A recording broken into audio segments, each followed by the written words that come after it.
Der erste Sprung ist riesengroß.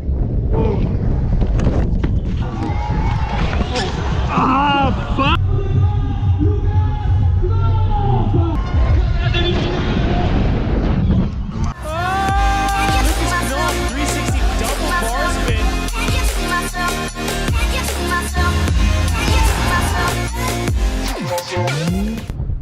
Ja!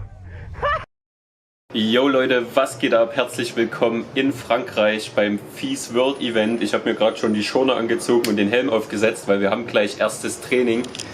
Das ist das gute Slopebike. Das habe ich vorhin aufgebaut. Ich habe ein Zimmer mit Max May und mit Alex Alanko, dem Schweden. Und das FIS ist ein riesiges Extremsport-Event. Deswegen steht da hinten, ich hoffe ihr seht, eine Mini-Ramp mit Spine. Montpellier ist eine mediterrane Stadt im Süden von Frankreich und liegt direkt am Meer, deswegen ist es hier ziemlich windig, 25, 26 Grad, irgend sowas. Ich zeige euch gleich den Kurs und dann wird geschreddet. Der erste Sprung ist riesengroß. Ich glaube, wenn ich das sage, verspreche ich nicht zu viel. Ich zeige euch gleich. Hammer. Wow. Das ist der erste Sprung, der ist so circa 14, 15 Meter lang. Dann kommt ein riesengroßer Step-Up, eine Spine, ein Long and Low, also wie so ein kleiner Step-Down. Wow. Und dann Tricksprung und eine Quarter. Ich fahre jetzt mal mit dem Schweizer Lukas Hubert die Line. Lacere. Send it.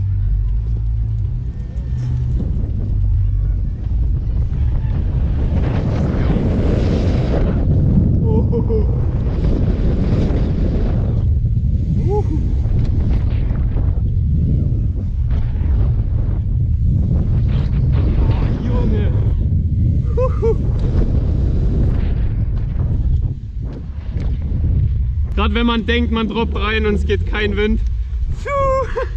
Alter. Montpellier liegt wie erwähnt direkt am Meer und es kommen hier immer so krasse Windböen rein und uns hat es gerade voll verblasen und das macht das Ganze zu fahren ziemlich sketchy. Oder Tego? Sketchy, sketchy? Ah, yeah, still have to figure out the speed, man.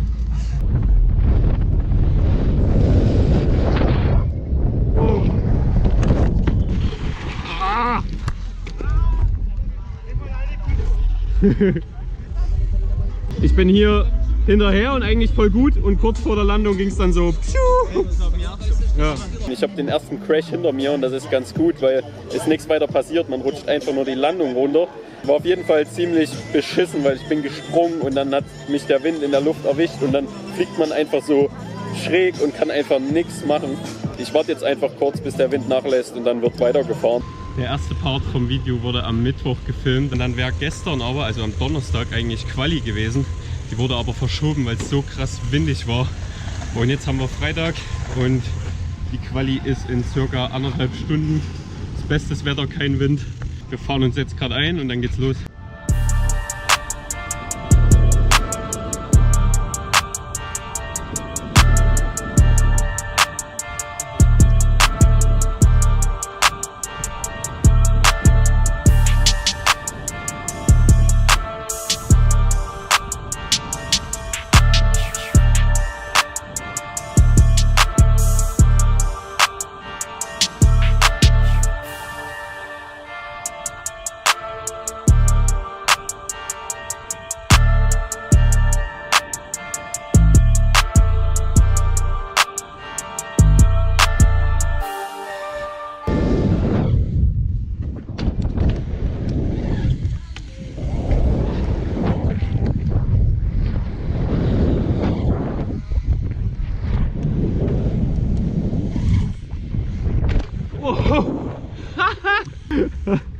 Alter, fast wieder in die Quader geflärt.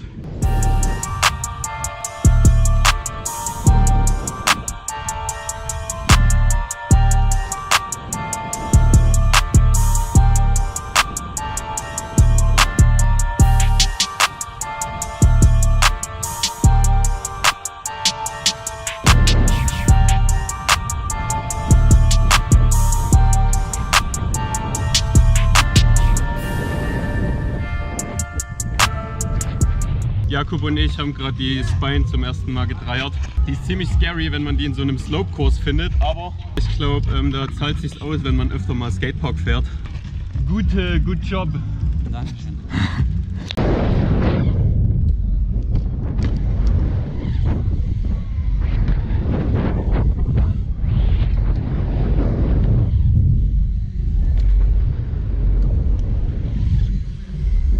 Jetzt wird es Zeit, den großen zu Frontflippen. Habe ich die letzten Jahre immer schon gemacht. Aber es ist immer wieder scary.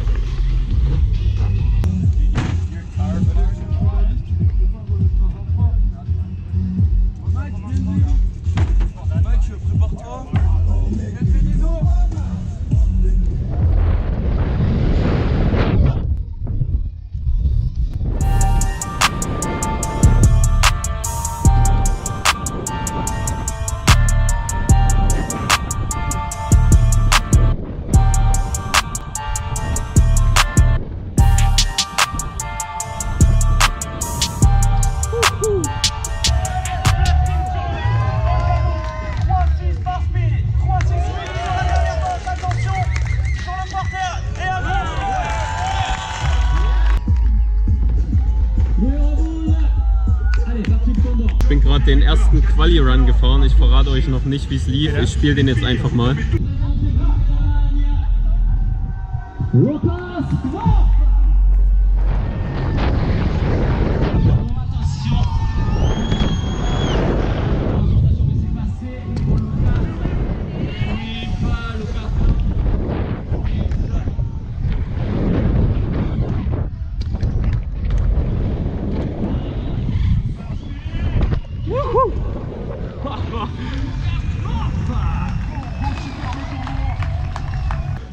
Holy Very well shit. played, my friend. Like, oh! You overdid a bit. Yeah. Der Fronty No End was so wild. It was pretty wild. Also lief echt ganz gut. Ich könnte hier und da noch was Kleines reinmachen. Und jetzt hat man halt noch einen Puffer im zweiten Run, wenn man den im ersten gelandet hat. Aber wir kriegen hier keine Scores. Also muss man einfach im zweiten Run noch was drauflegen am besten, um halt ins Finale zu kommen. 31 fahren die Quali und nur 12 Mann kommen ins Finale. Also es wird ziemlich eng. Aber ich hoffe, ich schaff's. Cool wär's.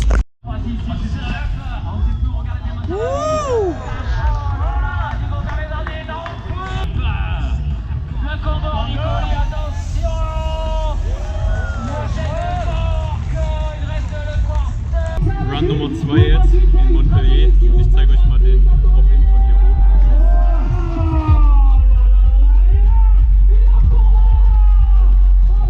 Huge. Lucas, are you ready, man?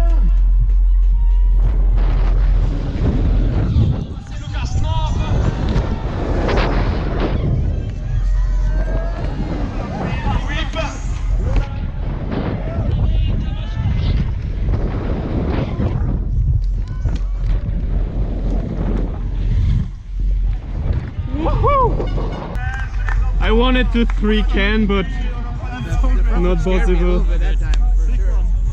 Also der zweite Lauf lief ganz gut, besser würde ich sagen sogar. Ich habe den Bar Whip hochgemacht, der Frontflip No-Hand zuvor war auch besser. Den Bar Whip anstelle des Double Whips, dann Truck über die Spine, nur ein Dreier runter, aber Dreier Whip Bar und Flair war glaube ich besser als im ersten Run. Aber wir bekommen hier wie gesagt keine Scores gesagt, wir müssen jetzt warten. Bis die Judges das alles ausgedruckt haben, pipapo. Also vom Gucken würde ich schon sagen, dass ich in den Top 12 bin, aber man weiß es halt echt nie. Manchmal mögen die ganzen Barspin- und Tailwhip-Kombinationen und manchmal nicht so. Wenige Minuten später haben wir dann die Ergebnisse bekommen. 90 Punkte für meinen zweiten Run bekommen habe.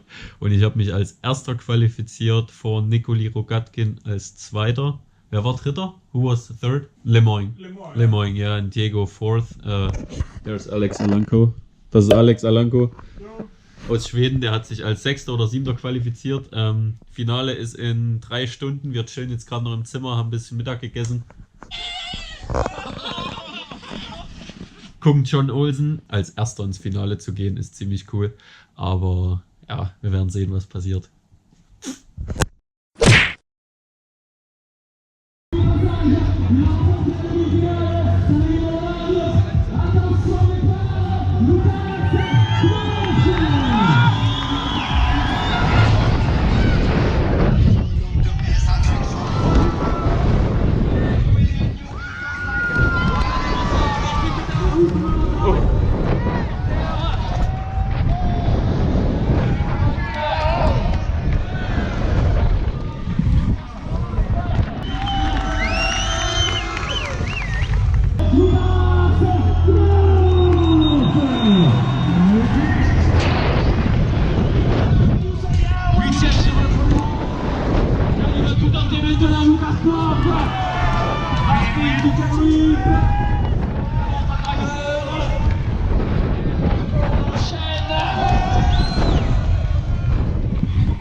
Wir hatten 2 Runs und dann haben die Top 6 nochmal ein Superfinal. Und beim Superfinal wollte ich meinen Run dann noch ein bisschen ändern und habe einen Whip to Bar verkackt. Keine Ahnung, wann mir das letzte Mal passiert ist. Die habe ich eigentlich so dialed, aber ja, passiert.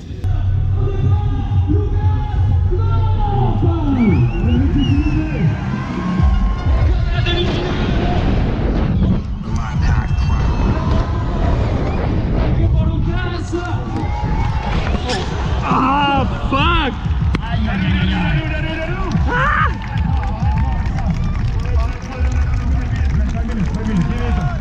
Give me some time, Lucas. No! What's up? Messed that one up, I guess. We don't care. You are the superstar. You are the fucking superstar.